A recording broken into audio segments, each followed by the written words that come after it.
Hello, everybody, and welcome to another edition of the Corporate Gamer Broadcast. I am your host, Corporate Gamer, and tonight we are having episode 34 of the Corporate Gamer Broadcast. Podcast, not broadcast. Hope that you guys are having a wonderful Friday. The weekend is upon us, even though every day feels the same and it feels like Groundhog Day. Hope that you guys had a good week. And those of you that unfortunately are unemployed, hope that you guys are able to stay busy and trying to find some way of getting some money. Once again, any donation on my channel for the next, well, at least for the next month of May. I was supposed to stop in April, but month of May, any sub or bits that are donated to the channel will be donated to a charity, a local charity for COVID-19 to help families and people that are in dire need. And I will match every dollar for dollar for every sub and every bit that is donated until $100. So if you guys, it doesn't have to cost you anything actually. If you have a Twitch Prime subscription, you have one subscription, free subscription, and that donation would give. Nothing comes to my channel. I do this for free, essentially. I don't do that. I have an actual regular job during the day, so I don't do this during as a full time job. I don't rely on this. This is strictly for fun. I just do this as a side thing, and yeah. So, having said that, um, let's go with our rundown for the week. This one. There we go. So this week we're going to look at my favorite YouTube channel or my recommendation of a YouTube channel for the week, and this is Wrestling Bios this week, and I'm going to go into a little bit of what it is and how I actually fell onto that channel for whatever reason. I don't know. Every time I do this, I seem to yawn, and I don't know why, but it is what it is. Um, Having said that, after that, we're going to go through a bit of news. The news wasn't exactly like in your face, huge news this week, but it's little tidbits here and there. So instead of having three, I have five news tidbits that are going to we're going to go through. So we're going to talk some Cyberpunk 2077 news. I forgot to mention last week certain things regarding Cyberpunk, so we're going to talk about them this week. And also, there was some new things that came out this week, which apparently people are up in arms for no apparent reason. I really don't know what. I don't know. People have to get off their high horse.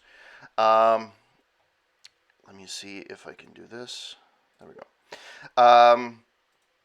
Then we're gonna go into Doom Eternal soundtrack controversy. There's been a bit of controversy surrounding Doom Eternal soundtrack. For those of you who love that soundtrack, there seems to be the soundtrack, the actual official soundtrack, the way that it's mixed. Apparently, it's not that great, and there's controversies, and there's been backlash, and basically, it comes down to the soundtrack creator and Bethesda or id Software in this case separating Rays, and he's not going to be working on the DLC, which is a bummer because I actually did like the soundtrack. Then we're going to talk about this is completely random and I don't know if it's really needed, but the Xbox Series X starting screen, they actually revealed what it is. And the reason I put it here, it's because I listened to it, and I'd like to have your takes on it eventually. I'm going to give my take on it. It's nothing, I agree, it's stupid. It's a starting sound. But it has this nostalgia feel to it, it feels weird. Anyways, um, TGS 2020 has been canceled to no one's surprise. Everything has been canceled this year, so Tokyo Game Show has been canceled. Um, I didn't read too much about the details, if they're going to be postponing it or whatever. It's just been canceled outright. So it's another avenue where games could have been released or announcements could have been done, and it's not there. Um, I don't know. I don't know if it's the end of a lot of these conferences, or only the ones that are really successful are going to maintain. I spoke about E3 last week, and now TGS is canceling. Now TGS is a lot better show than E3, in my opinion. Um, but that's it is what it is. And in Mortal Kombat news, there's a new expansion pack that's being released, and part of that expansion pack will include Robocop. So the original Robocop from the '80 movies, not the remake movie. So that's how. So that's going to be released. And for the discussion of the week, I wanted to talk about the Inside Xbox stream. It seems that there's been a lot of divide between fans of Xbox, people on the internet. Everybody has an opinion. I'm one of 18 billion people that has an opinion on the internet. But I did watch Inside Xbox. I saw the reveals, and I'm gonna give my take on it, and exactly the fallout as well that came out from that late yesterday. And I'm gonna relate my thoughts about that as well. All right. So, having said that, let us go into my first thing that I wanted to show you guys. So, this is not game related. So, I apologize for everyone that wanted a game related suggestion. I do have some other game related suggestions, but just not now. Um, I literally got onto this channel completely by fluke. I was looking for, I think, Macho Man or Hulk Hogan clips. Anyways, and I came around this channel called Wrestling Bios. And basically, the idea behind it is there an about? I didn't even read what the about is. So, from the description himself, simply a wrestling fan creating original content for YouTube based on my love for all things professional wrestling. I create the Wrestling Bio series of videos where I look at some of the biggest names in the history of pro wrestling, past and present. I also look at eras in wrestling, wrestling video games, personalities within the business, and more. If it's wrestling related, I'll cover it. All the videos you see on this channel are a one man project. From the script writing to the editing, everything is made by myself. If you enjoy my content, consider supporting me by becoming a channel member. Click on the join button on the channel homepage or below one of my videos to learn more. Thanks for checking out Wrestling Bios. And basically, it's a channel that gives you retrospective on certain careers, eras in wrestling in a documentary style. Videos are roughly anywhere between 15 minutes to maybe half an hour. There's a few maybe that are a bit longer, but in general, he looks at periods. So, like for Hulk Hogan, for example, there's like up to now, there's like I think 6 or 7 videos that he puts together. Same thing with Ultimate Warrior. There's like the WWE years, the WCW years, and so on and so forth. And the videos are really well made, considering that the guy does it from his basement. And it's all so far he's covered a lot of stuff from the eras that I actually like of wrestling, from basically anything prior to 2000, basically after the Attitude Era or before the Attitude Era. I really like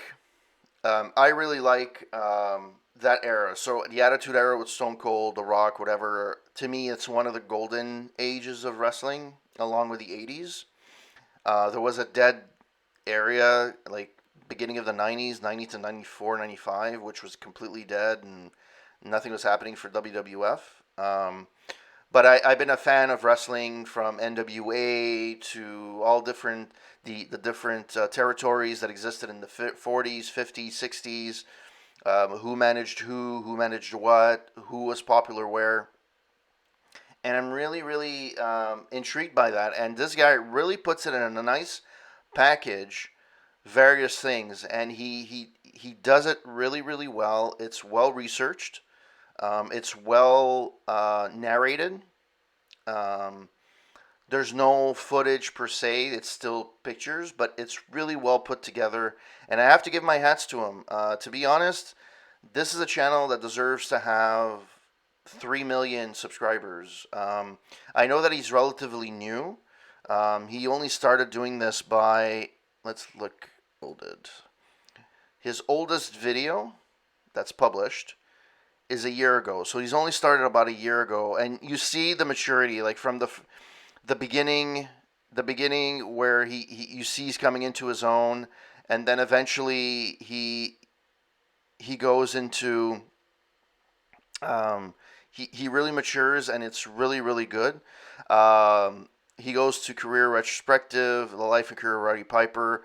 I think now he realizes that there's some wrestlers where you can do like one video and you're fine, but there's other videos, other wrestlers like Sting, like Hulk Hogan, even to my surprise, Roddy Piper, um, he'll split a lot of those as well, and he's done really really well. And I think I've pretty much subscribed. I would say a good 6 7 months ago, so relatively at the beginning of no, at the beginning of this year, late last year, and I've been really enjoying his videos. And this is not one that I kind of like, oh, because I'm quarantined, I figured it out. No, this is literally something I figured out. It quenches that passion I have for wrestling at a certain time. Um, I'll be honest with you, current wrestling to me is not very interesting. AEW has hints of actually an actual show of wrestling that may actually succeed. It's still a little bit young in its infancy, um, but I truly love the 90s, the Attitude Era, the 80s. And I've said this before on numerous chats, on numerous streams, on numerous anything, and I'm sorry if I seem like a broken record again. Um, but I feel that, especially the WWE, they kind of forgot what wrestling is. And what made wrestling interesting were the cast of characters that made the wrestling business. You had the muscle guy, you had the good guy, you had the bad guy, you had the tall guy, you had the giant, you had the garbage man, there were different characters that varied enough that you'd be able to um, that they would bring something to the table. Nowadays, it feels like there's a lot of talking, very little wrestling. At least for the WWF or WWE. Sorry, I don't care at all about characters. No, like Reigns and all the other ones. Okay, there's a few characters that seem to be okay, and I feel that characters that are, and they seem to forget, like, there's a few characters that are, and I forgive me if I completely forget. I do not know this, but there's a character now in the WWE that kind of is reminiscent of the Undertaker or Gangrel from the '90s or the '80s and '90s, and it's great. It's a character, but they seem to forget that it's not because a character will not work necessarily out of the gate. It has to either come onto its own or change completely. How many gimmicks haven't worked? How many gimmicks did work? Look at Stone Cold, for example. He started off as being working for the $1 Million Man as the ringmaster, and he kind of came onto his own and became Stone Cold. When did he was he successful? When he was himself. And I think they were trying to go for that realism of everybody being themselves, but the problem is that there's very few variations of characters or wrestling types.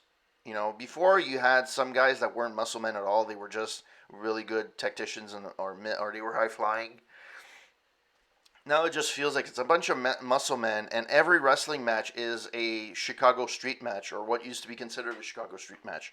There's little wrestling moves, and last year or 2 years ago, prior to the quarantine, um, I had the privilege of going to see one of the last galas put by the one of the Rougeau brothers. And if you guys don't know who the Rougeau brothers are, they used to be a wrestling tag team, Jacques Rougeau and Pierre, I believe. They used to be a tag team in the 80s. They were really good, actually. And Rougeau comes from a whole family of wrestlers. The father was a wrestler, the kids were a wrestler, and the grandkids are wrestlers as well. Um, and it was so some people went to see it. I went to see it with some people from work because we it was sponsored by the company I work for, and some people were bored. And the reason they were bored it's because it was reminiscent of a house show from the 1970s. And in the 1970s house shows, it's not the same as now. You don't have the big patows, you don't have as much interaction with the fans and stuff like that, and it was cheesy. Let's put it that way. It's very cheesy. And the thing about Rougeau, it's family entertainment, right? They build themselves as family entertainment. So a lot of stuff, there's no swearing. It's a lot of family oriented stuff. There's a lot of rip-offs. Like there's a wrestler that's a Spider-Man. There's a wrestler that's a mummy. And it was cheesy because some wrestlers wrestled like 2-3 times in the night because they don't have enough wrestlers to have a whole 2 hours filled up. So the same guy could be a mummy, could be a gang member, could be anything during the night, right? And that but that cheesiness to me is what makes it super interesting. It's what makes wrestling gives that character to wrestling. It's the church basement wrestling that used to be a big thing in the 80s and 90s, and I miss that.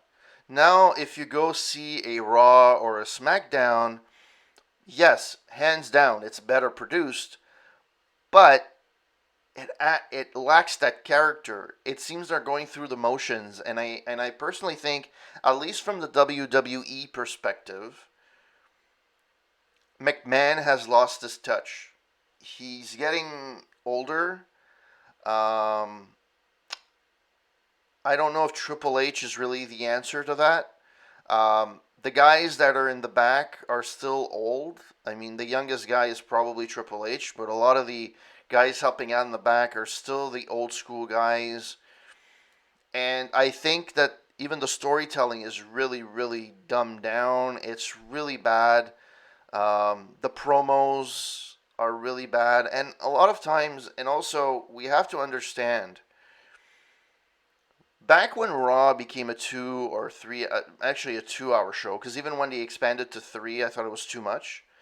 Even when they expanded to a 2 hour show with an overrun of like 10, 15 minutes, they had, um, they had,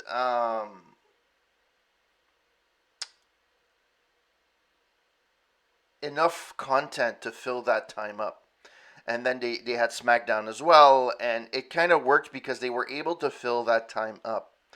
Now you don't have that content, but you still have 5 hours a week on the flagship shows to fill up, and it's not something that's super easy to.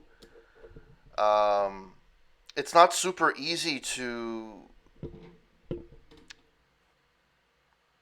fill that up with content that's worth. It's not just fillers. Um, they reduced the wrestling. They reduced the amount of time there's wrestling. They reduced the quality. I I'm just not a fan. I tried to watch a Raw. Was it 6 months ago? I was bored to tears.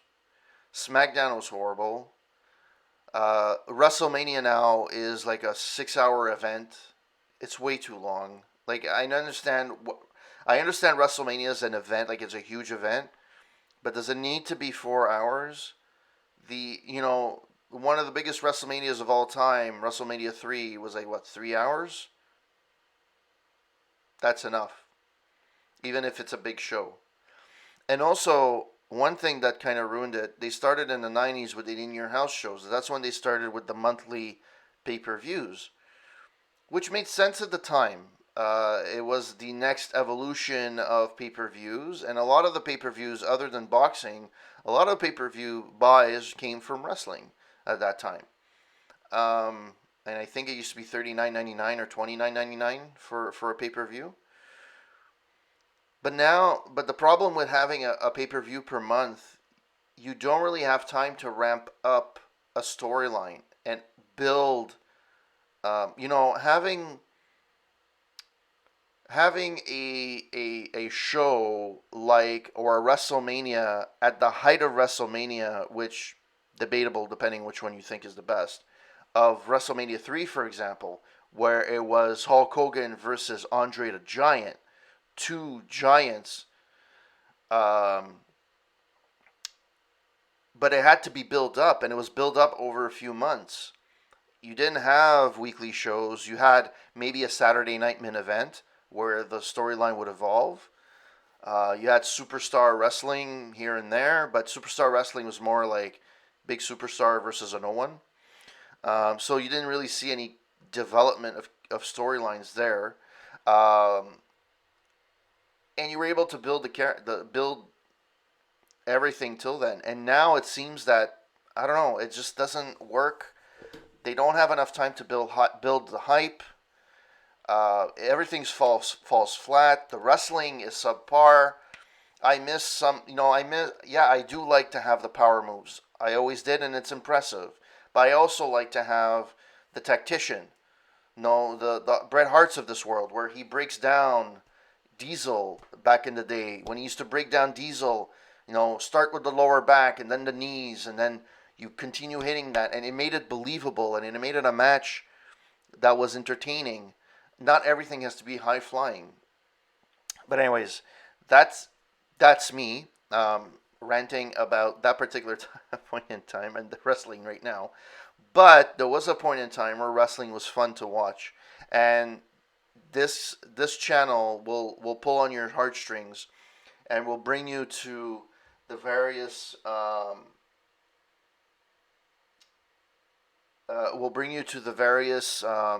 periods of time. And I know he does like the majority of the videos so far that I've seen. A lot of them are from the 80s, pretty much like Hulkamania till maybe 2000. And he brushes a little bit in the 70s with because Hulk Hogan, for example, started in the 70s and so on. But he does delve into the NWA and how it is, and eventually I have a feeling he'll grow into doing more historical videos, like a lot more historical videos. Keep in mind, the guy comes out with one or two videos a week, and they're really well made, and they're like 20 minutes long. Well, the first ones were a little bit shorter, but the more recent ones are about 20 minutes long. And then usually once he's done a series, what he does is he puts them together and makes the full documentary out of it, which is actually really cool. Like this, like see, they're all around 20, 25 minutes now. Some of them are a little bit longer, depending on the topic, but in general, they're that. I really liked Howard Finkel, the one he did for Howard Finkel, um, and obviously he did it right after he died, and I actually had a tear in my eye. You know, Howard Finkel is he wasn't a wrestler. He was an announcer for the WWF. He was, as far as I'm concerned, he is the voice of the WWF. I don't care who says it. He's the ring announcer. Everybody tried to everybody tried to imitate his way of saying wrestling names. The winner of this bout and new WWF Heavyweight Champion, Bret the Hitman Hart.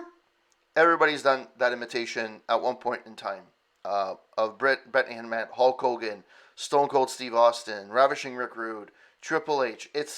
The list is endless, and I really really enjoyed it. And I encourage you guys to follow this channel. There's no fluff. There's no it's really a really well done channel, and I think in the quarantine we kind of look for new things to watch.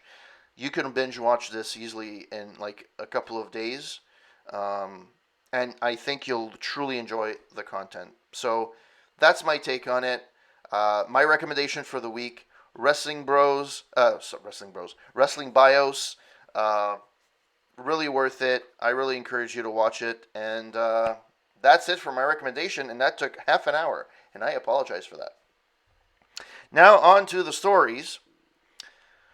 The first story in our list, um, which I'm going to do that. Okay. First story in our list is Cyberpunk 2077 news. So I forgot to mention last week, and I didn't mention it in the top stories. Cyberpunk 2077 in Brazil, I believe, got an ESRB rating of mature or 18 plus, which is a mature game due to sexual situations, violence, swearing, you name it, it has it. So it's gonna have a mature rating, which is fine, whatever. Um, I think it should happen more often than not, to be honest. Um, but this week they added another wrinkle, and then everybody went, "Yeah, I'm not buying this game anymore." And I'm like, "What the hell?" So apparently they came out and said that you can modify or customize the genitals of the character. Now, to give a bit of background to the Cyberpunk 2077, they kind of the character creation. They kind of never said you can pick a woman or a man. They kind of just said you can customize it to your liking. So technically, you can probably have a woman looking but with a man's voice, or have a transgendered character, which is fine. I have no issues with that. Have at it, Haas. I really don't give a crap. I honestly, fine. I don't spend a ton of time with my character modifications, anyways. However, apparently everybody went up in arms when they're like, "You can customize your junk and make it and your buttocks," and it's like, okay, I'm fine. Okay, fine, whatever. But apparently, a lot of people are offended by this on Twitter. So the way that they mention is according to this is from Daily Gaming Report in the UK. According to an ESRB rating summary, players will be able to alter their character's genitals in Cyberpunk 2077's character creation screen. If the summary is to be believed, there are several standard genitalia options to choose from, each of which can be customized. Alongside this, players can alter a character's buttocks. However, it's worth noting that the ESRB doesn't get into much detail with what can actually be done. It notes the following: players can select a gender and customize their character. Customization can include depictions of breasts, buttocks, and genitalia, as well as various sizes and combinations of genitals. Okay. I mean, honestly, like, I really don't have an opinion one way or another, to be honest. I don't know what else to say. um, to be honest, I really don't care what they say. I'm buying this first day. I'm gonna play. It's one of the few games I'm actually looking forward to play when it comes out. I literally want to play this and just continue playing this forever. It's gonna be a long game. It's a CD project game. It's a CD project game. It's gonna take long. The customization, fine. They're just upping the ante. Like, every game has kind of done the same thing now for a while. I guess the next step is to modify the genitalia. I don't care. I honestly don't. But apparently, it's worth noting. To me, what's more noting is not the modification of the character. It's more the fact that it's going to be an 18 plus game. And I'm not surprised coming from CD Projekt Red. To be honest, I'm surprised The Witcher 3 wasn't 18 plus. I don't think it is 18 plus. And there's sexual depictions, there's nude breasts, there's swearing, there's pretty much the same thing they're mentioning here, other than the fact that you can modify somebody's buttocks. Anything close of that, though, it is what it is, and that's what um, I think about that. But for sure, Cyberpunk 2077 is going to be one of the games that I'm truly looking forward to play. There's a few games here and there during the year that I'm like, I'm kind of looking forward to it. But Cyberpunk is really like I'm marking it on my calendar, and I'm going to be playing it, and I'm going to be buying it. Now, I will not be probably not be buying the super expensive edition that probably usually includes the pass and everything with for the DLCs. I never do that. Um, and if you're not a fan of it, that's fine. I mean, I think it was on Podcast Unlock's Facebook page. There was this guy that's like, I can't believe this is happening. I'm so happy I'm not buying this game because of this. And I'm like, eh? I don't know. To me, it's not an issue. It's a non-issue. Maybe some people think it is, but it is not. All right, next on the list is um, Doom Eternal's soundtrack controversy. So apparently, I read this on IGN. Mick Gordon, who made the soundtrack for Doom Eternal, um, apparently the mix people were outraged that the Game Collector's Edition had the soundtrack released with it, the digital. I think it's a digital version on April 20th, and they saw that the mixing of the music was crappy. Apparently, I haven't really listened to it. I wouldn't know. But apparently, people were up in arms that it's crap, and there was a Twitter exchange from Domino Crossing Eternal Horizons, which I love that freaking I love that name. Mick Gordon is a far more talented audio engineer than me. It's not even close, and that's what makes this especially frustrating. I expect much better from him. Again, the music itself is phenomenal, but this mix on the official soundtrack is frankly terrible. And then Mick Gordon replied, I didn't mix those and wouldn't have done that. You'll be able to spot the small handful of tracks I mixed. Meat Hook Command and Control. Um, so apparently there's back and forth. He's not the one that really mixed most of the soundtrack. And as a result, he will not be id Software and Mick Gordon decided to part ways, and he will not be part of the DLC. He will not work on the DLC. They tried to um,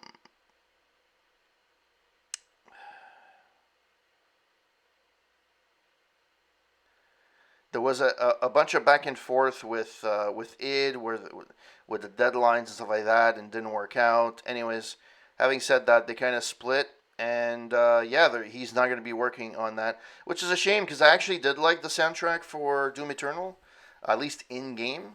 I think it had potential, um, but yeah, um, it is what it is. I hope it doesn't deter from from the new. They've done a good job of making these reboots, and I don't want them to do anything that could jeopardize that. They have a good thing going, and especially Bethesda. They kind of need. Yeah, obviously it's software, but Bethesda is the one that's the parent company and distributor as well. And they need some good news. Fallout 76 left a lot of people with bad tastes in their mouths, and they desperately need to have some good news. And Doom Eternal was a good thing. It came out, people loved it. The rating, people, both critics and fans, have been really, really good with the ratings. I personally truly enjoyed it. I like the layout of the game a lot better. The soundtrack was good. Um, I'm gonna go back and play it eventually. I don't know when, but I will. I don't know if I'm gonna pay for the DLC though, but we'll see. But I did like it. But I don't want them to ruin something that's good. Already Bethesda kind of screwed up Fallout for me, um, and I don't want to fall back into a trap where they kind of ruin another franchise for me. So that's it. That's it. So for Doom Eternal soundtrack controversy. Next on the list is a non-story at all, but I found this pretty interesting. So the Xbox Series S, I'm going to talk about this a little bit later on. Inside Xbox, there was an actual. They revealed what the startup sound would be for the Xbox Series X, and I found it really interesting. It's a non-story, but I found it really interesting when I played it. I don't know if I'll be able to. Is it gonna work? Oh, it cannot be played. Do I have to go? Do I have to go to the actual Twitter? Let's see. No.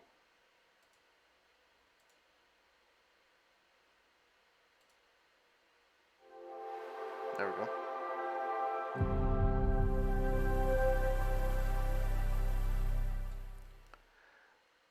Doesn't that sound very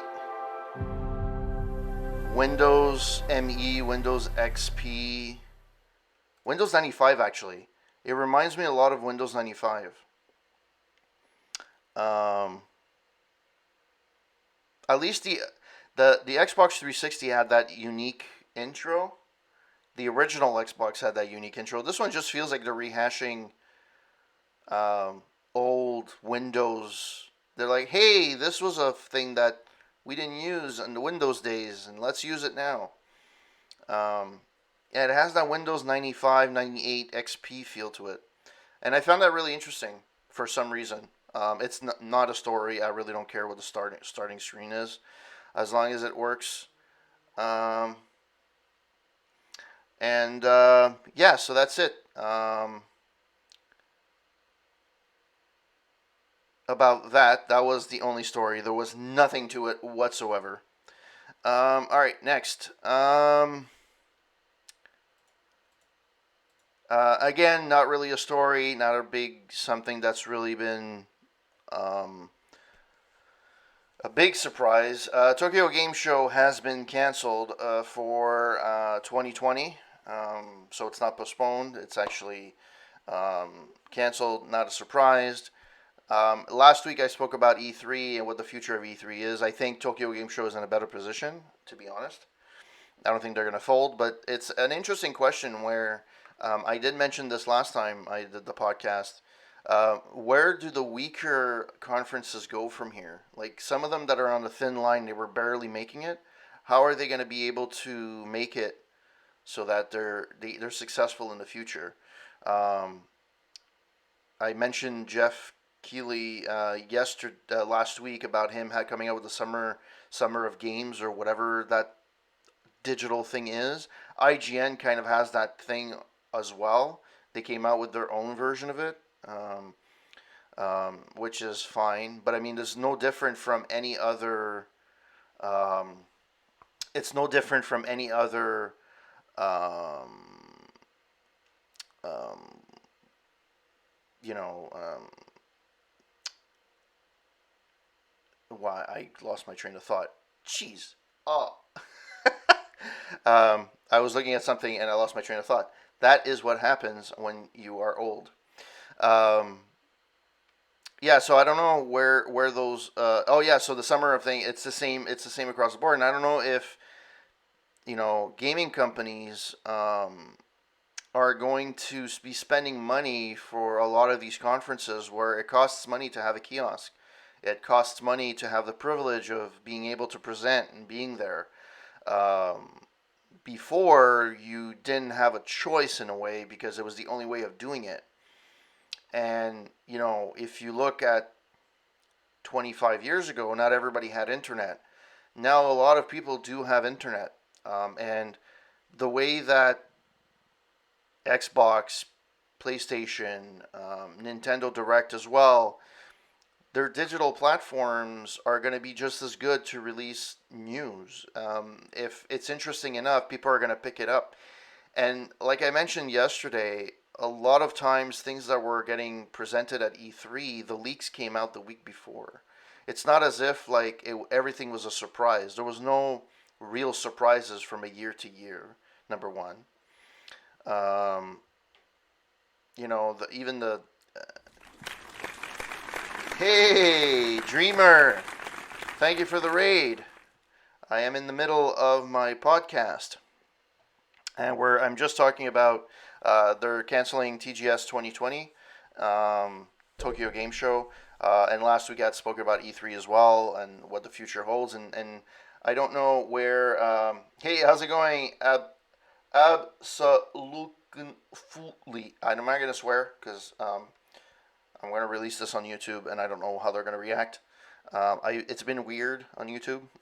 Sometimes I swear and it's fine. Sometimes I swear and it's not. Apparently. Um, yeah. So that's it for TGS 2020, and yeah, it's being canceled. Probably gonna be returned to the next day, next week. Um, and it's all good. Um, absolutely, because I keep misseeing your name. That's why. Um, all right, next is very simply um, Mortal Kombat 11 is going to have an expansion coming out called Aftermath, and it will include Robocop. I don't know who the other two characters are. There's going to be three in all. But Robocop is going to be a playable character, which is actually pretty fun. And it's not the remake character. It's the it's the one from the '80s, which is actually pretty sweet. I like that character a lot more. I find he looks cooler personally. That's me. I don't actually know who the other two characters are, to be honest, but I really don't care.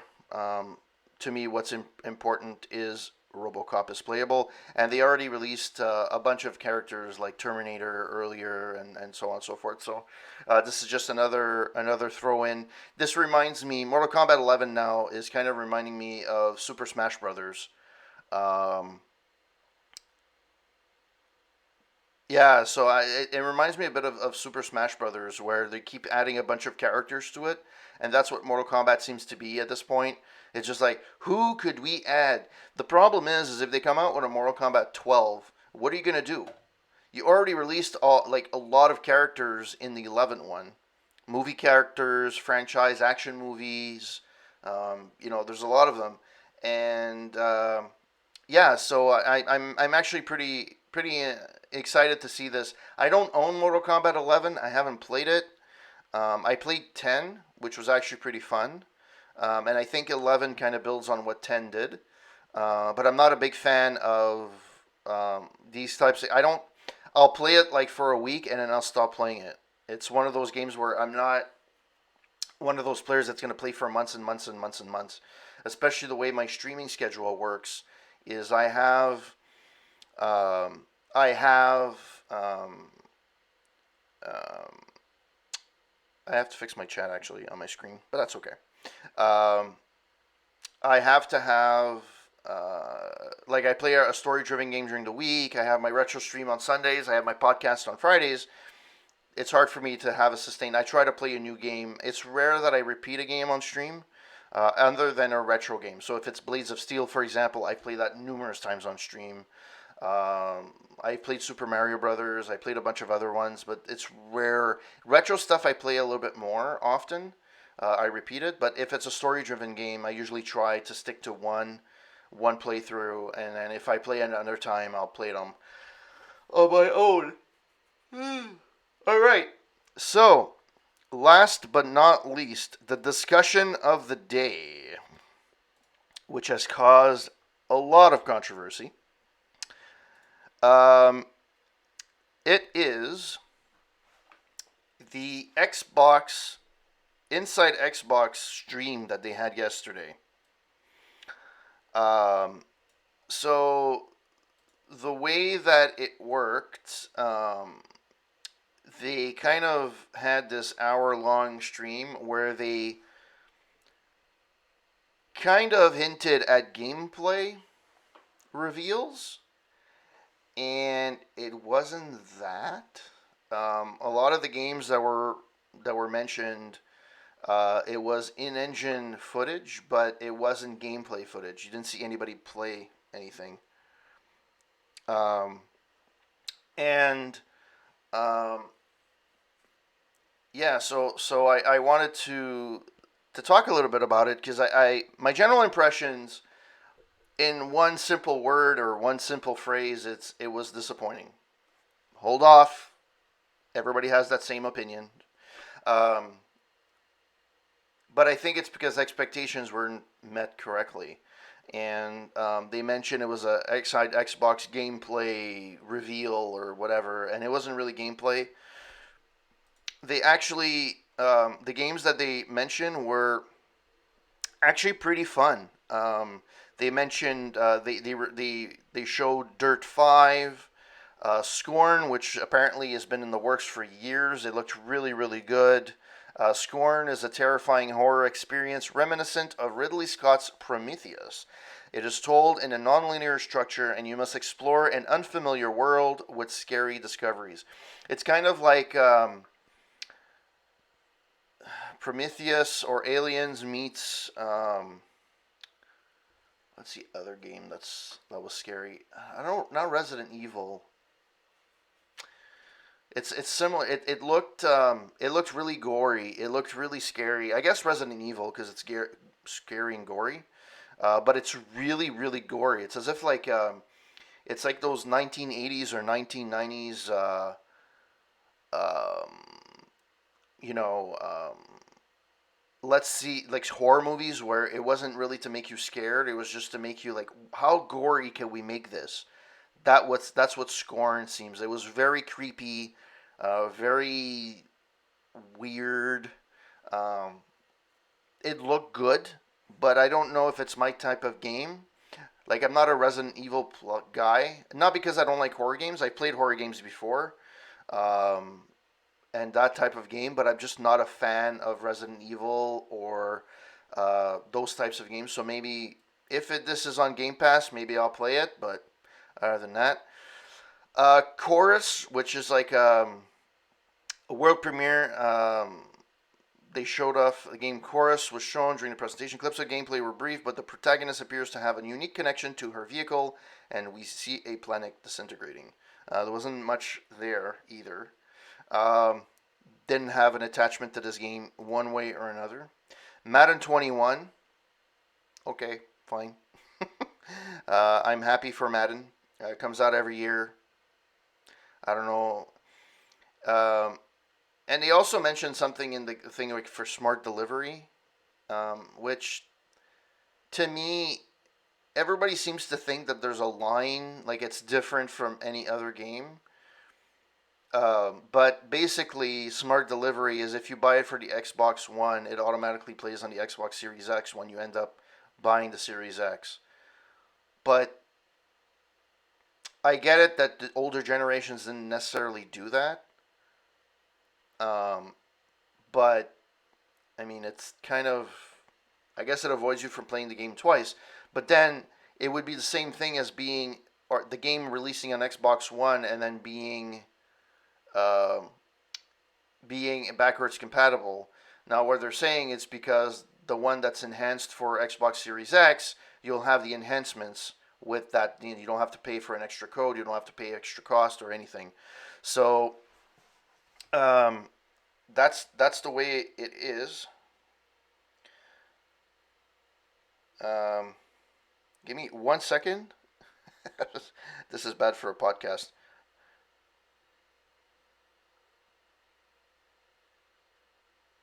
Um, yeah.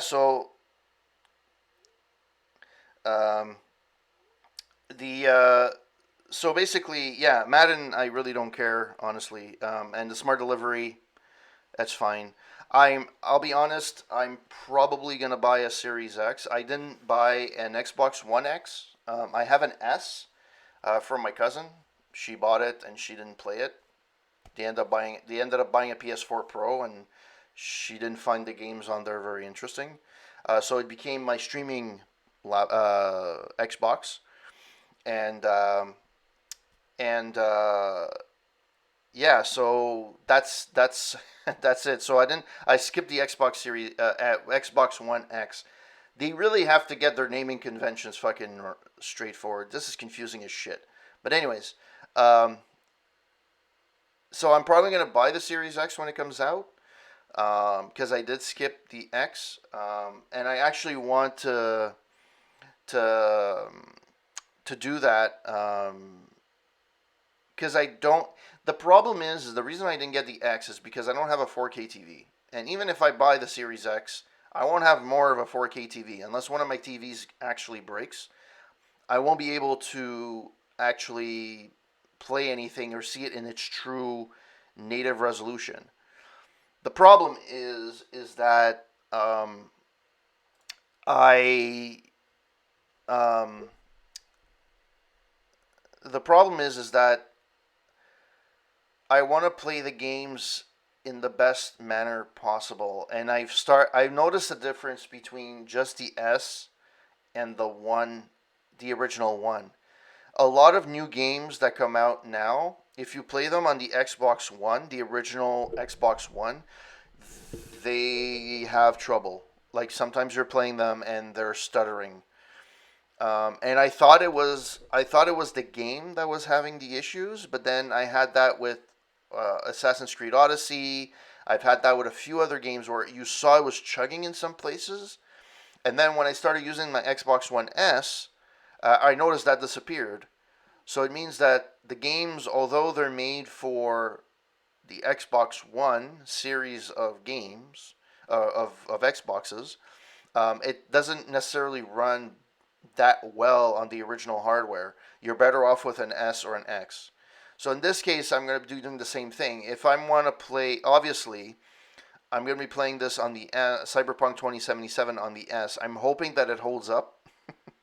Worst case scenario, I'll have to wait and stream it only when I get my Xbox One X, which is probably going to get delayed. I don't see it not being delayed. They still say holiday, but I mean, no. This is going to be delayed to 2021. And even if it is released on time, just to say that they met their deadline, which is usually what corporations do, so they don't lie to the public, at least for that. Um, it's gonna be running out. There's not gonna be a ton of games that will not games, but there won't be a ton of machines that'll be available. So they're gonna run out for sure. Anybody that says anything otherwise, the fact that we're delays here, like delays for the last few months, some factories closed for like a month or two. That's what it is. So, um, yeah, I don't know exactly what's gonna happen. So, I'm happy for smart delivery. It makes sense considering that they're not pushing necessarily people to buy the Series X on launch. They're not, there's no player left behind, so to speak. And with the backwards compatibility, this could be really good. And So that's good. So for Madden 21, I really don't have any real, I don't know, attachment to it. Madden to me hasn't been fun in years, to be honest. It's way too, like, I love football. Don't get me wrong. I love the NFL. Unfortunately, I like the Dolphins, but that's besides the point. Um, I love football, but they just made Madden to a point where it's not fun to play anymore. It's like at that point you might as well just become a coach. The plays are too complicated. You have to freaking know everybody's play. Too much work. And I find, and this is not just the NFL, but this is sports in general. And I've mentioned this on streams as well. I find that very often games are sports game. Gaming companies forgot how to make arcade style sports games, and I'm convinced that there's a fan base for that. Um, the old school Blades of Steel, the old school NHL hits, the old school NFL Blitz, um, the old FIFA or FIFA International Soccer on the Super NES. Those are arcade style games. They're not simulators. They're not supposed to simulate life. It's just like super fun, in your face action, and you just play, you pick up, you play, and you're done. And I find that's lacking. There's a lot of that's lacking. And I hope that one day they come back to that to a point. NHL, I think it was 2019, I think. they kind of tried it. They had this NHL 84 retro, but that really fell flat. Like it really didn't. It really didn't scale very well. And yeah, I don't know if it was kind of half-assed effort. So I do hope that those types of games come back. Now, back to the Inside Xbox. They also revealed Vampire the Masquerade Bloodlines 2. Looked okay. Um, Looked a little bit more actiony, but that's me. Call of the Sea, which um, looks interesting. I don't know if I would play it, but does look interesting. I don't know if I can see the... let's do this. YouTube.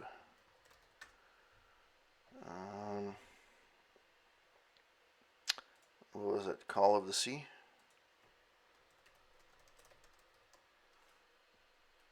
I don't know. They said gameplay, but I don't think it was a gameplay.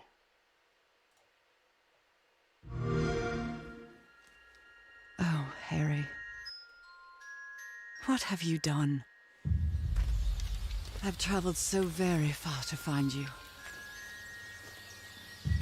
How strange that your trail ends here. You get that very Sea of Very Thieves island of my feel to it. dreams. When you left, I was withering away. But here, on this extraordinary isle, I dare say I've found my strength again. I'm scared of what it means. I feel the call of something deep within. Whispers of things long forgotten. Will we be forgotten too? What did you find here, Harry? It has that Bioshock feel to it. It has that Sea of Thieves Bioshock feel to it. So yeah, I don't know. I don't know how exactly that's gonna be. It looked interesting. It has some potential, but again, it was a cinematic trailer, so I don't really know if how that's gonna be. Apparently, there was gameplay in there, but whatever. The Ascent, which is a cyberpunk game in the Diablo Warhammer type of game. Looked cool. Anything in cyberpunk I love, but it's not my type of game necessarily. Um, so we'll see how that goes. The medium trailer began with a woman getting an ultrasound on a newborn. Oh, let's do that. Let's look at it then. I should stop removing the medium. The medium trailer.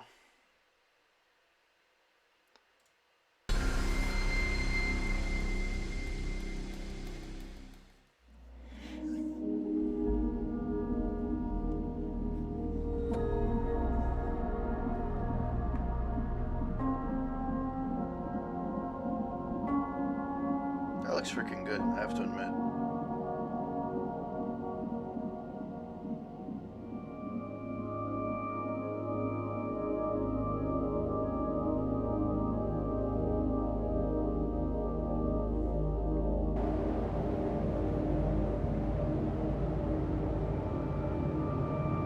Does look cool.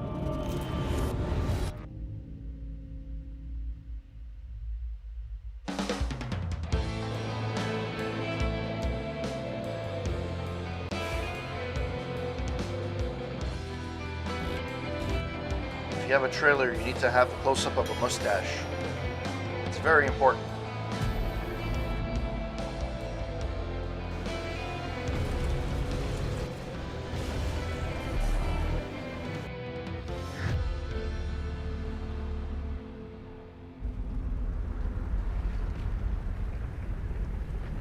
This could actually be interesting.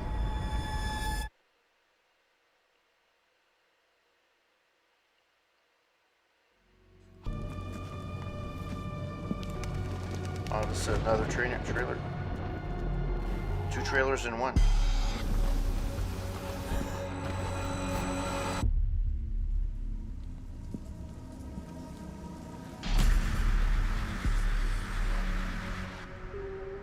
I get the feeling this is not going to be everybody's cup of tea.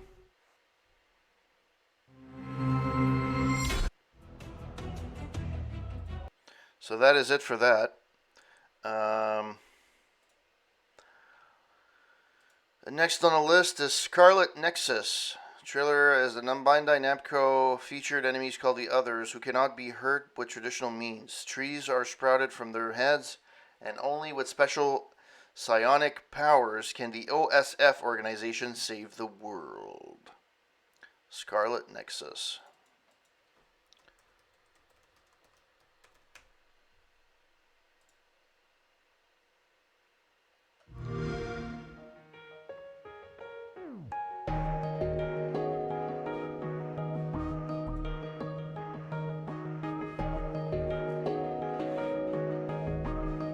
I like the animation style. They may have sold me on that.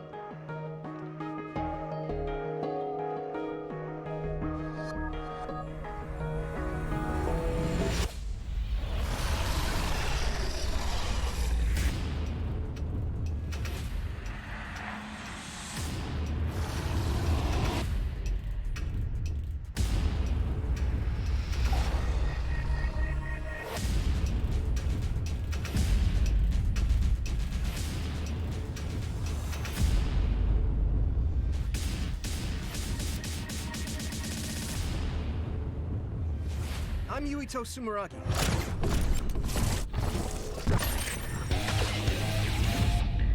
My power is psychokinesis. Ready? Go!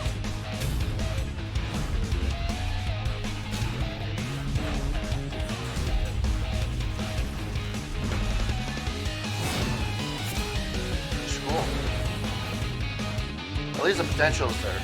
I don't know if it actually is playable, but the potential is there.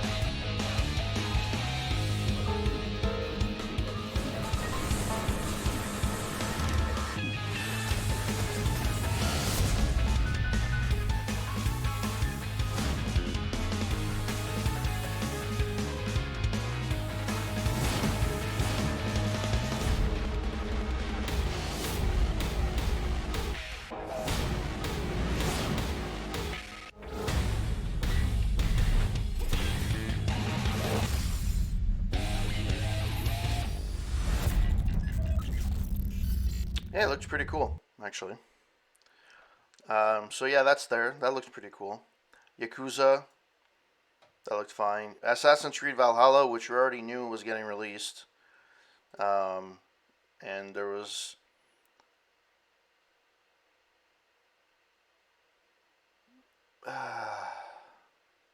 yeah, it said that there was gameplay at the end, but it was very little, and it wasn't enough to actually give you a good idea of what the whole thing is. So, having said that, as a whole, you can see that it had some potential. There were some good things that were there, that were mentioned, but nothing that kind of went, okay, I need to buy this. Now, this is the first of many. They're doing this. They're going with the monthly Inside Xbox thing to do this, and they kind of, there was like 1% gameplay in this whole thing. And having said that, there was actually an apology. Xbox exec says Microsoft set wrong expectations for Xbox Series X event. The head of Xbox marketing has taken responsibility for the mixed fan response, saying the company set expectations high with promises of next-gen gameplay. So basically, they're like, yeah, we screwed up. I don't know how the fuck they were supposed to screw up, but how they could screw this up, to be honest. I think it's a miscommunication internally, and the guy took a hit. Um,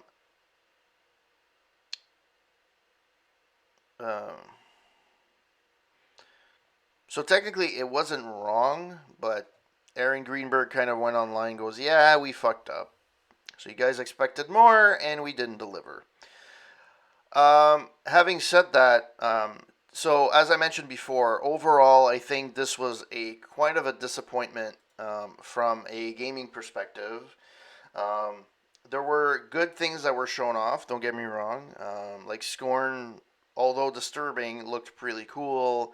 Yakuza, or no, not Yakuza. What was the other one? Um, no, that's not what I wanted.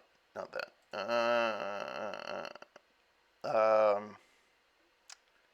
Call of the Sea looked good. The Medium looked decent. But it's not games necessarily that I'm gonna jump up and go and buy the console, right? I think the marquee game that they need to show is gonna be Halo at some point. I don't know if they're gonna do it around July, but they need to show some gameplay at that point. They need to. And so far, to their credit, Xbox hasn't done a lot of missteps to the lead up till now. This is really their first main screw up that I can see. Um, but having said that, I think they're just going to learn from this experience and set expectations properly. Now, having said that, I think that because people got burned with this one, they're not going to watch the next one as closely. They're going to look at the news after. But again, this is an inside Xbox thing. It's not like I guess it's because they build it as a Nintendo Direct type of stream, and it was not. Nintendo does it a lot better. Nintendo does no bull. Nintendo, it's one trailer after another, and it's like we're done. Maybe if you're lucky, you may get some inner inside like baseball or whatever. You may get a skit maybe here or there, but in general, it's one trailer over another, and that's it. There's no talking. There's no anything.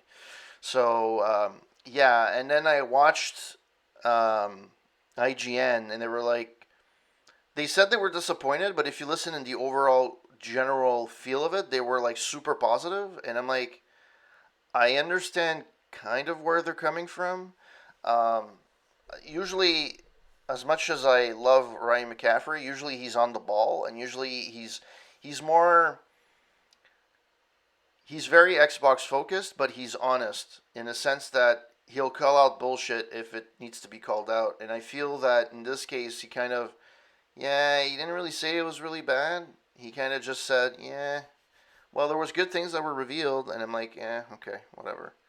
Um, yeah, they were a little bit too gung ho about this thing. Um, but yeah, I think that I think although this was a disappointment, I think this is going to be the future of Microsoft. I think that Microsoft they took their lead from Nintendo Direct, which was super successful. They were the first ones to really do it. PlayStation has their own version of it. I forget what the name of it is, but they have their own version. Microsoft has their own version. So once you have that, other than for playing demos, there's zero reason why you should be at a game show or a conference. So E3, PAX. Well, PAX is not really a thing, but it is a thing, but it's not really for Microsoft or whatever or the big players. But Tokyo Game Show, Gamescom, whatever else is there. I don't know if it would be beneficial because keep in mind the amount of resources you have to put together to create a presentation that people that are live up to expectation. You have to reserve your kiosk. So it's so many million per square feet. You're there for what? 5 days? So the first 2 days are just presentations, and after that, you're on the floor. There's the traveling of everyone that has to travel and go to those game shows. So the employees, the setup people, everyone that has to be there has to be there to set everything up. So when you look at everything put together, and then you're like, well, we can put something together in our own home and release it, it's a lot cheaper. And you get the same amount of traction. Either you release it on E3 at E3, TGS, or Gamescom, or whatever other. Uh, you Either you do that, or you release a tweet, or you release something on social media. You'll get the exact same traction because the people that are looking at IGN, for example, they're gonna get the news in the same way. They're just gonna get the news. They don't have to necessarily be there.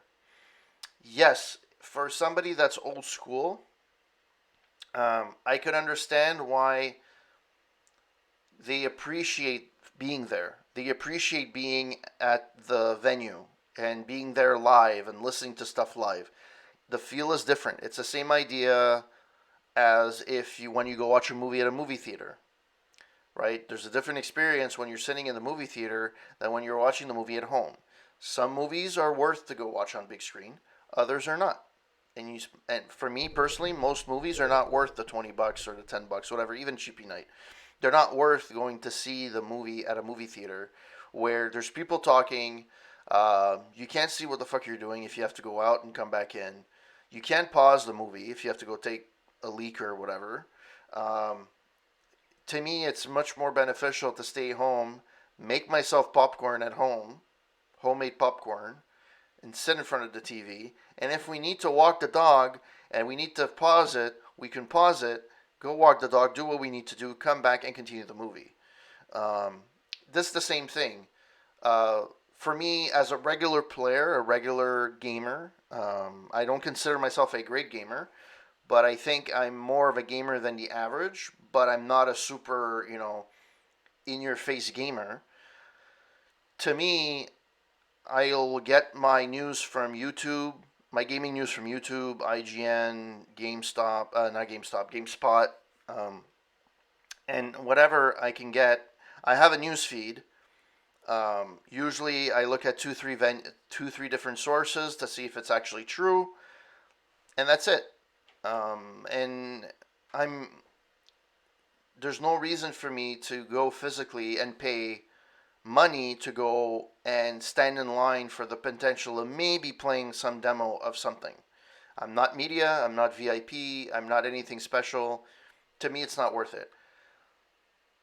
It maybe there would be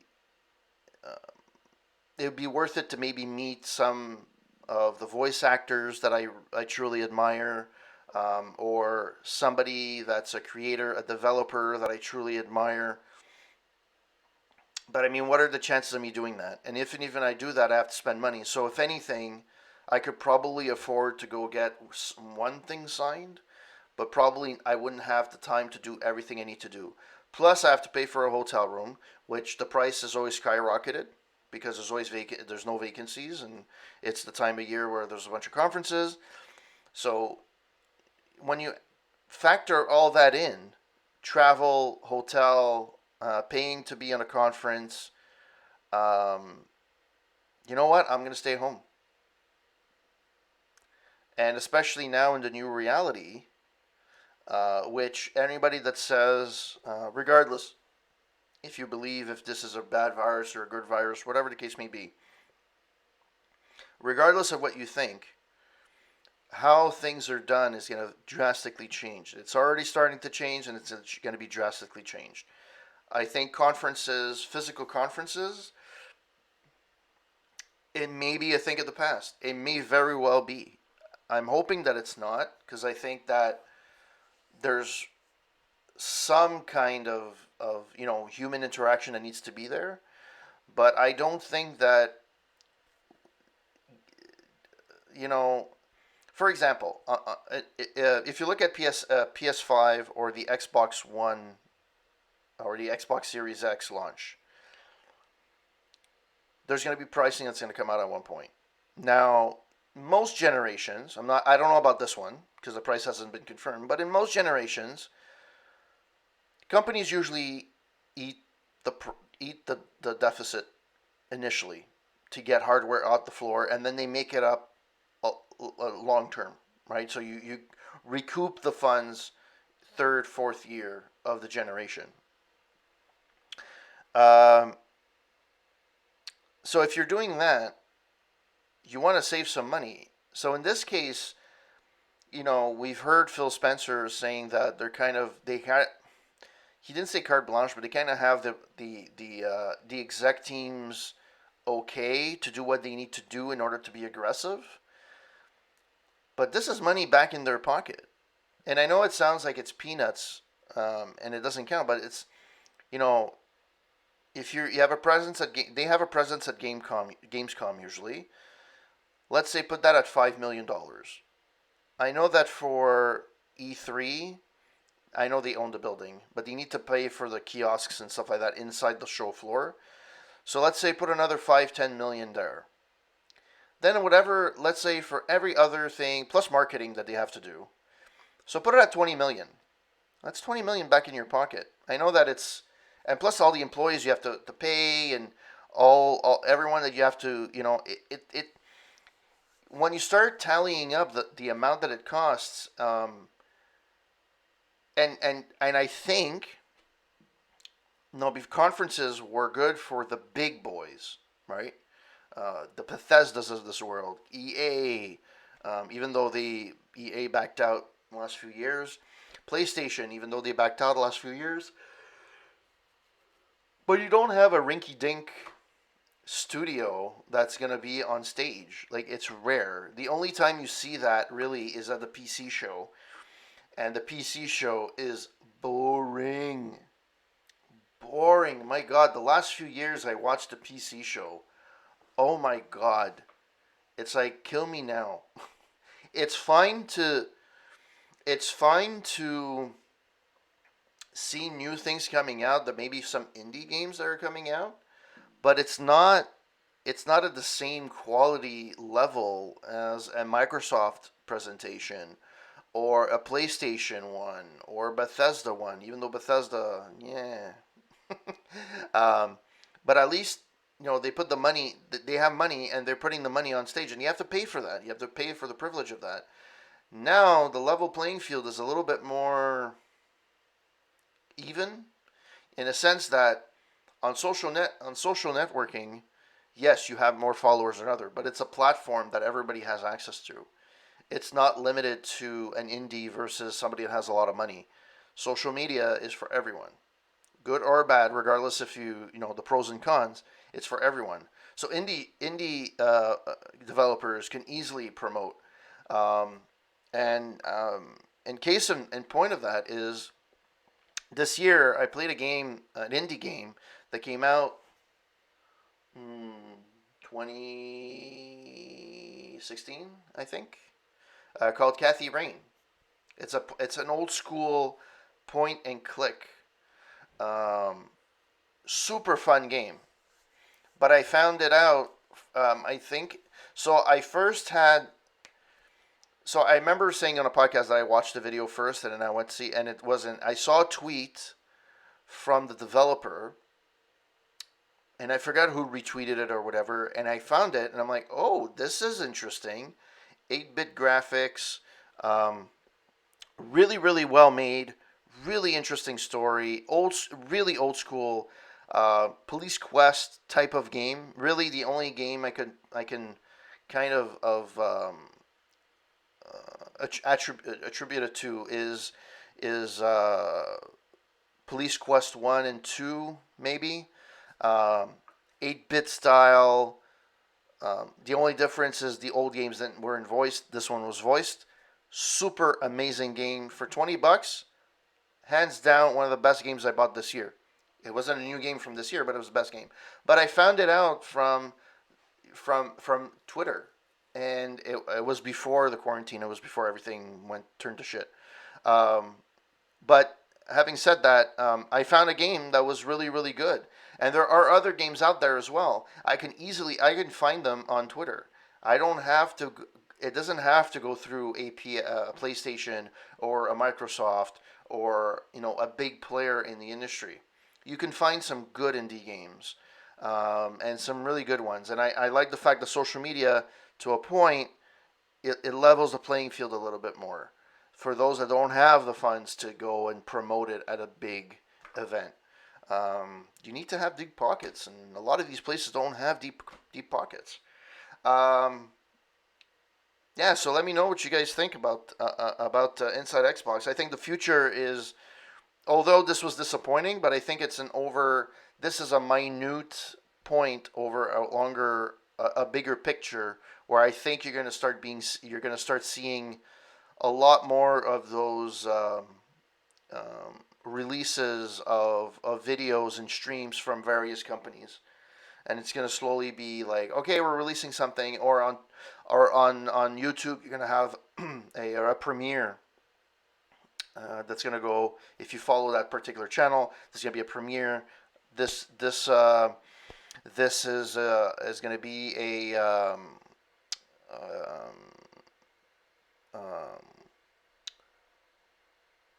a reveal of a certain game or whatever the case may be, and they'll do a premiere, and it's going to be that, right? I just think the games have the tides have changed a little bit, and I think it's for the better. Quite honestly, E3, everybody agrees that it was getting stale. It wasn't getting the traction. To be honest, I think the best thing for them was to cancel this year, regardless if it was for the pandemic or whatever the case may be. I think it was the best thing for them to rethink their strategy, and maybe they may not rethink their strategy. I'll be honest with you. I don't have a lot of confidence in E3. Um, the bigger TGS, Gamescom, I think they should be fine. PAX as well is going to be fine. There's other game shows as well across the world. I think they should be fine. But it's the ones that are local and they're smaller. I don't know if they're going to be fine because governments are not necessarily going to give them grants anymore. A lot of governments are spending a lot of money to get people back working, although it would help them. But and I don't think that tax credits are going to be necessarily as high for these things. But we'll see. We still don't know how governments are going to react. We're especially here in Montreal. We're kind of the hot spot in Canada, unfortunately, for the virus. Um, we don't know what is going to entail. How long is this going to be lasting? Right, the first wave, second wave, when people start going back to school, when people start going back to work. Now, a lot of companies are thinking of having people work from home, have a limited staff at work, so there's more distancing, and so on and so forth. So it's really we don't know what's going to happen, but at least from the gaming perspective, it's one of those industries that's been thriving. People are looking for entertainment, and let's be honest, everybody had the same reaction. The first week that everybody was like, "Oh, you're working from home," everybody's like, "Yes, I'm working from home. Yay, I'm working from home. Yay, yay, yay. I can watch my videos while I'm working. I can do this when, assuming you don't have kids. If you have kids, you're screwed. But if you don't have kids, okay, this is fine." Then everybody was like, "Okay, well, then we can watch Tiger King." And then they started watching Tiger King. And then, okay, well, I can watch stuff on Disney Plus, Netflix, and whatever, catch up on what I need to catch up. All right, well, now I'm personally almost at 2 months being at home. What are you going to do? I've noticed that Twitch viewership has gone up for certain games. I know it doesn't show necessarily tonight, but um, the viewership has gone up. People are looking for entertainment and they're looking for ways to entertain themselves. Twitch is an outlet like any other. The good thing about Twitch is that it's live. You have Twitch, you have YouTube Live, and you have like YouTube Gaming, but Twitch is you're watching gamers play games live, or in this case, doing a podcast live. So there's the discovery of new hosts, and a lot of times you're not necessarily the entry point to a channel is usually a game of some sort. They're playing a game that you want to watch, or they're playing a game that you want to play, or whatever. But what keeps you around is the host. If you like the host and you like the interaction with the host and you like what they bring, you're going to stay around. You're going to stick around. And that's where you build the community. And a lot of channels, it's little communities that are bigger, are coming together. Um, you know, more and more you're seeing, you know, channels working with each other, or doing podcasts together and so on. So I'm thinking of actually doing that at one point, getting some fellow Twitch uh, viewers and so on to be on a podcast like this, to just talk video games, and or maybe not video games. To be honest, yes, it's the Corporate Gamer podcast, but I've done reviews of vinyls on my channel. I can, everybody thinks gamers like they're lazy. All they do is play games all day.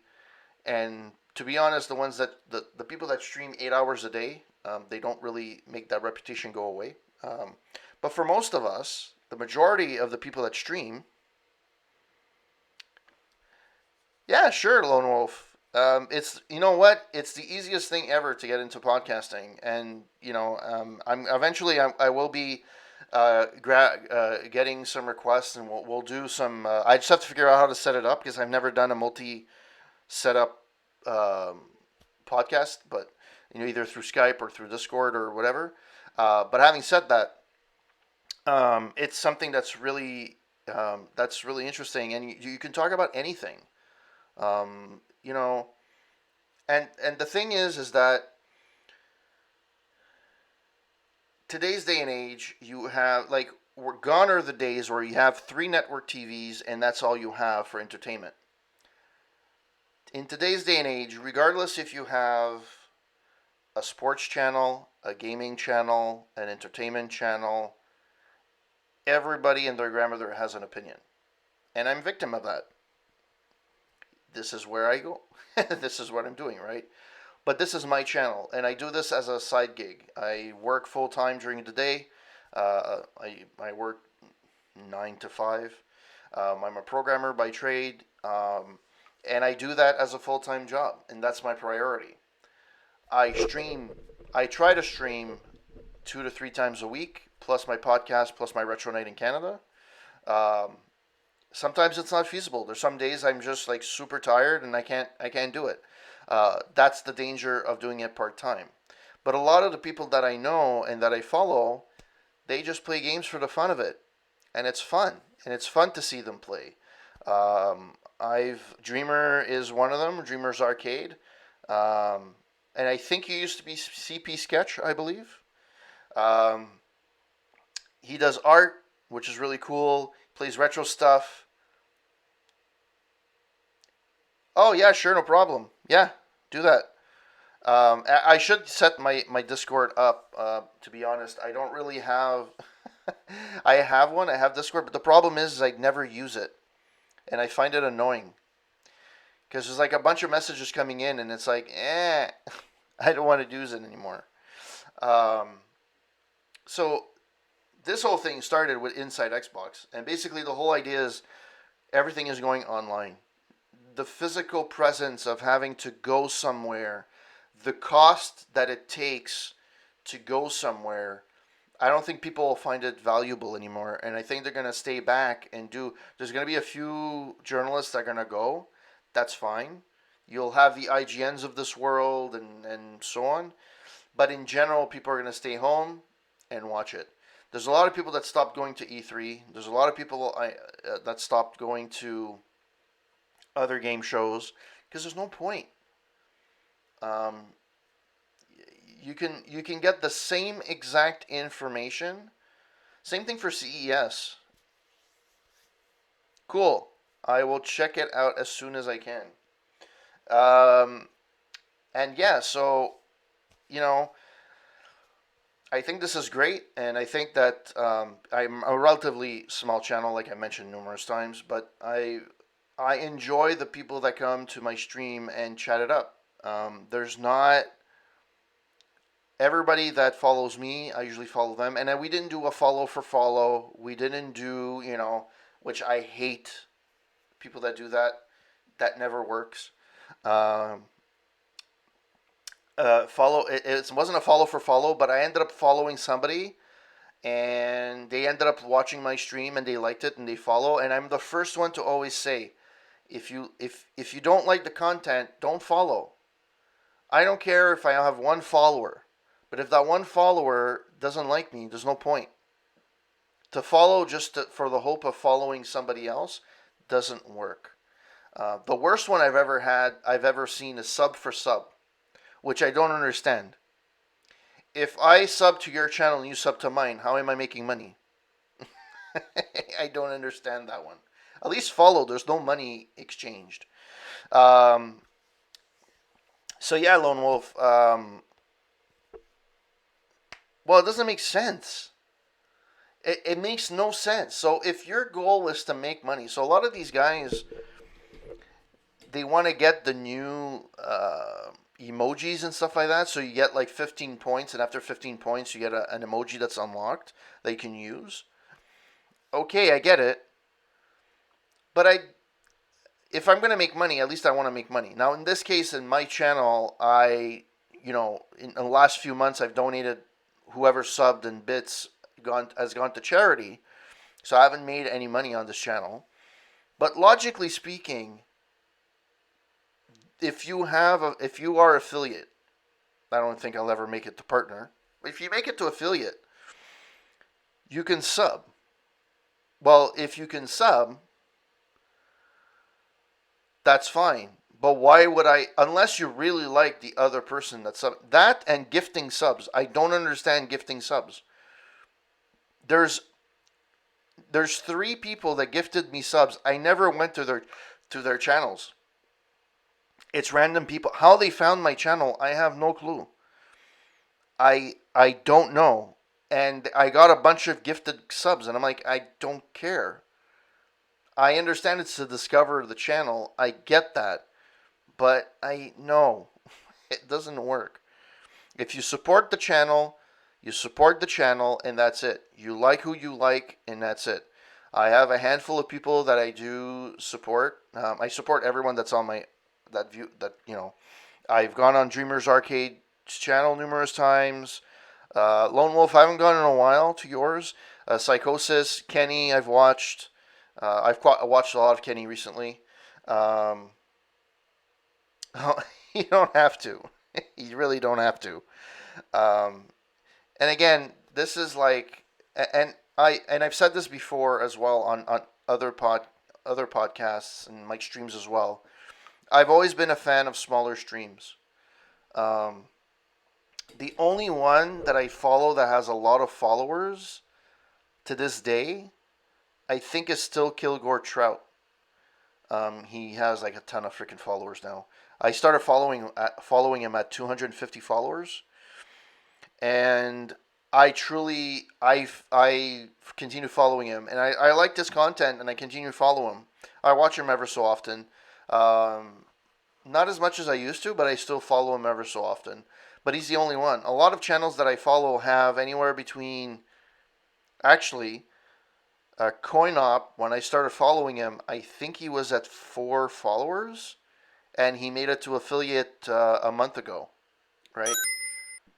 Thank you, Lone Wolf, for the biddies. Thank you so much. And each one of those biddies will be donated. They will be matched and donated.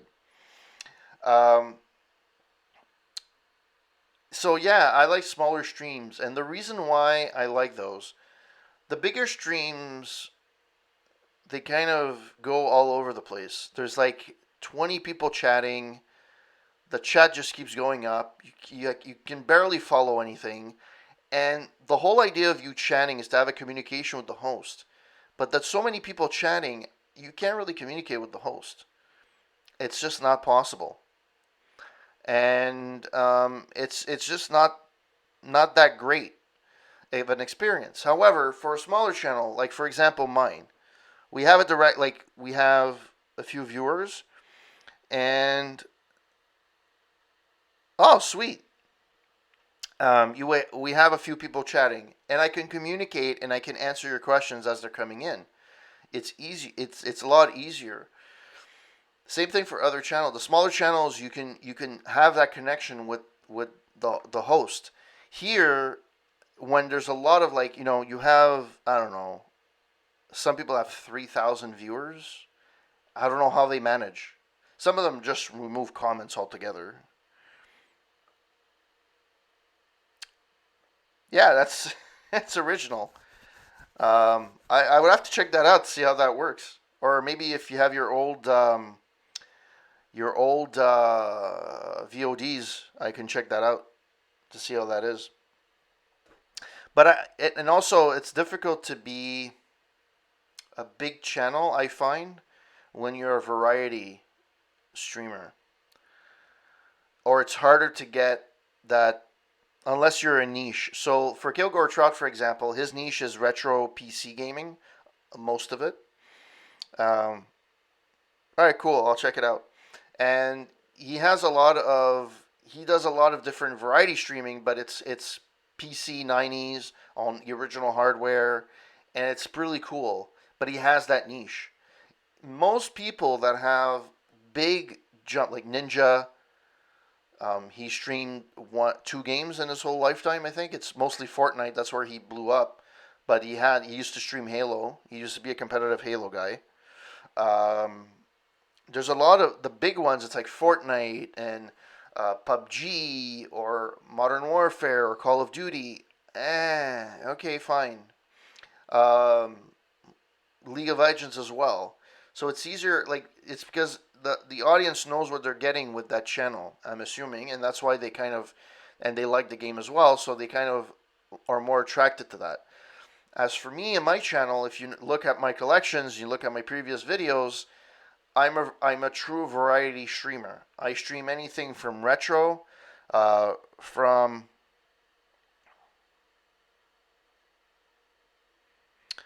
yeah, that doesn't yeah. And even my YouTube, I don't push my YouTube channel. I have like 77 subs.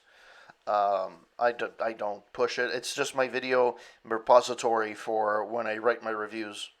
It's easier to share a YouTube video than to embed a Twitch video. So that's what I use. Um,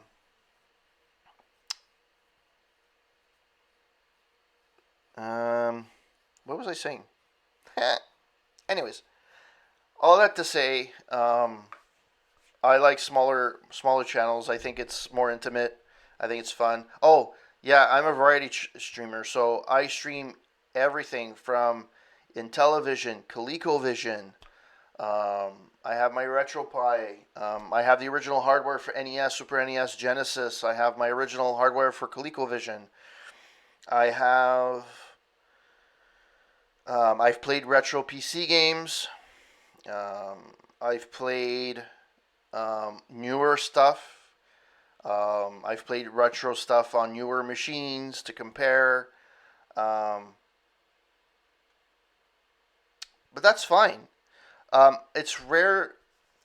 I've bought games a little bit more recently, but in general, it's rare because I have Game Pass, which to me is a steal of a. It's an amazing deal. If you get Ultimate, you also get Xbox Live with Gold. So you get 4 free games a month, plus you get a Netflix of library of games um, for $15.99 a month. And just the fact, even if you play one game for that month, it's worth it because it pays for it, essentially. And if you play two, it's worth it. Um, Plus you get unlocks and you get rewards and stuff like that. Um, so it's rare that I buy a game per se. And if I buy a game, usually it's like $2.99. Like I bought the Police Quest series 1, 2, 3, and open season,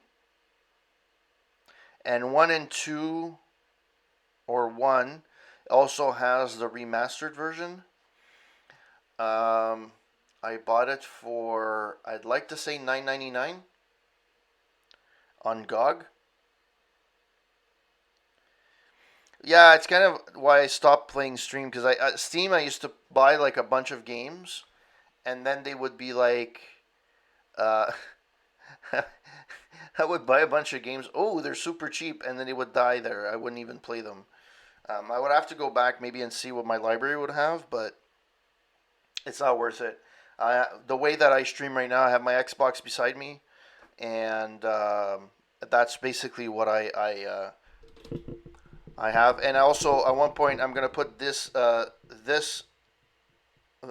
sign on this wall, and then on this side I'm gonna be putting the Atari, original Xbox, and Nintendo signs that light up.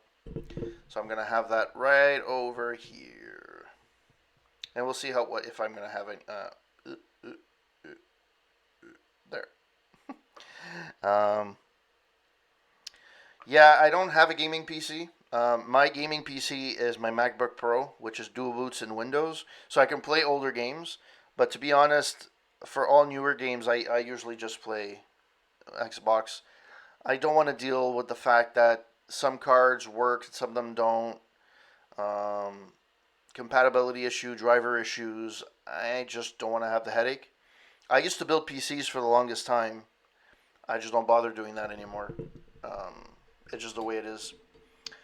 Um, yeah, so that's pretty much it for the podcast.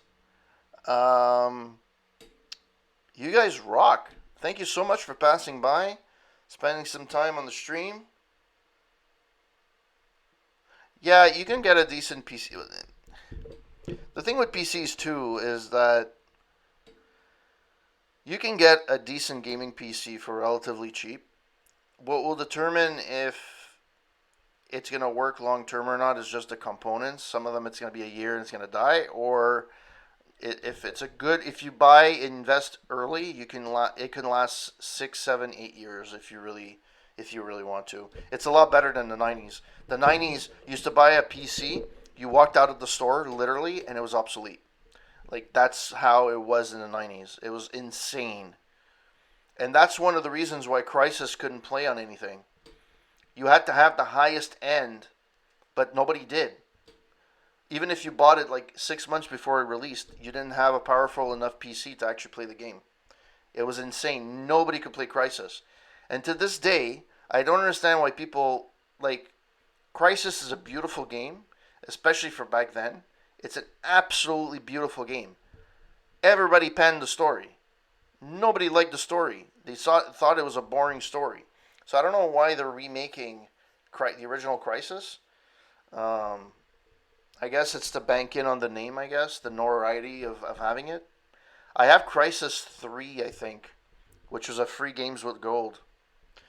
Um, yeah, so that's it. That's going to be it for me for tonight. Thank you to everyone that passed by to chat it up. Lone Wolf, thank you as usual. Thank you, Dreamer, if you're still here. Hope that you're having a wonderful evening. Lone Wolf, thank you for the bits. I really appreciate it. Thank you for the bits. I'm donating that as well to charity, and I'm matching your 10 bits as well. So that will be 20 bits to charity. And anybody that subs for the month of May as well, that will go directly to charity as well, and I match every dollar for dollar till $100. Thank you for following. Thank you for passing by, guys. Really appreciate it. I will be back. I don't know if I'll be back tonight, but I definitely will be back tomorrow. I'm going to continue with some Greedfall. So finally making some progress. I'm finally understanding how the game actually works. It took me a bit of time, but I think I've done it. And I will come back. And Sunday, I'm going to try and stream. I know I've been really, really, really bad on my Sunday streams. The last one I did was Duke Nukem. I don't know what I'm going to be streaming, but I may actually stream Streets of Rage 2, which is my favorite Streets of Rage. And it'll be a retro night in Canada, but I don't know if I'm going to be streaming on Sunday yet or not. It depends how things go. So thank you, guys. Thank you for passing by. Thank you for making this podcast awesome, and I shall see you next time. Have a good one, guys. Ciao.